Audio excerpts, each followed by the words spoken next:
Et nous parlons théâtre jusqu'à 18h dans les grosses têtes de Philippe Bouvard, puisque l'invité d'honneur est la comédienne Isabelle de Botton.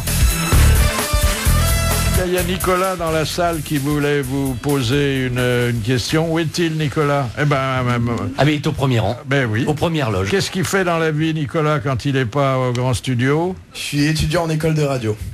Ah bah voilà. C'est un exercice pratique aujourd'hui. Très bon exercice. Alors écoutez, admettons que aujourd'hui vous me remplacez. Oui, mais aujourd'hui seulement, te fais pas d'idée, vieux. Imaginez déjà. Attends. Quelques secondes. Alors vous me remplacez parce que bon, j'ai un coup de fil à passer, j'ai une lettre à faire à ma famille. Donc vous allez essayer d'occuper le terrain. Oh, vous allez poser une question pendant 20-25 minutes, pas plus. Vous connaissez. La réponse sera courte comme ça. Vous connaissez. Oui, justement. Plus la réponse doit être courte et plus la question doit être longue, parce que vous savez qu'à la radio, le silence n'est pas une qualité professionnelle. Tout à fait, oui. Donc, vous avez bien réfléchi déjà. Vous connaissez Isabelle de Botton. Vous êtes mis dans l'ambiance, Bon, vous avez certainement une certaine sympathie pour elle. Il faut que ça se sente dans la question. Il n'y a aucun problème. Allez, allez-y. Moi, je vais passer mon coup de fil. Bonjour Isabelle. Alors moi, ma question, je voulais savoir, est-ce que tu te sentais plus à l'aise? Oh là, et pourquoi le tutoiement comme ça là? Sentez-vous plus à l'aise sur le devant de la scène ou devant les caméras? Définitivement sur scène. Sur scène, il y a le sentiment que quand on que Pourtant, tout le monde dit que c'est plus dur, Bah oui. Excusez-moi, Nicolas, mais mon coup de fil était occupé là. Parce que c'est beaucoup plus difficile quand même, Mais c'est là où c'est le plus jouissif. Ah oui. Voilà, oui. c'est-à-dire que si on fait rire, on l'entend tout de suite.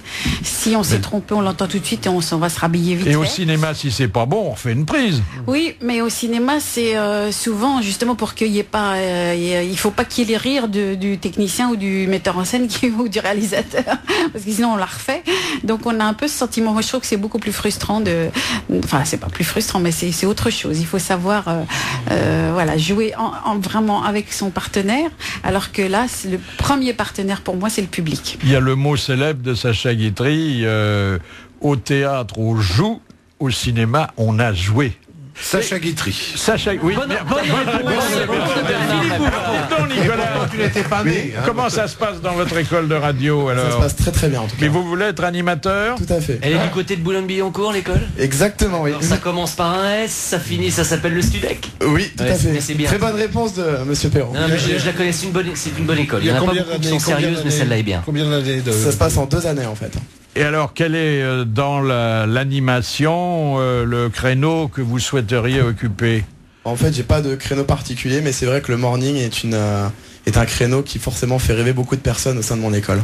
Oui. De pouvoir réveiller les gens. Les jeunes d'aujourd'hui s'en forment que le matin, après 4h de l'après-midi, c'est fini. Donc j'ai annoncé par exemple le temps qu'il va faire dehors avant que la personne ait ouvert ses volets. Je trouve ça vraiment formidable. Ah oui.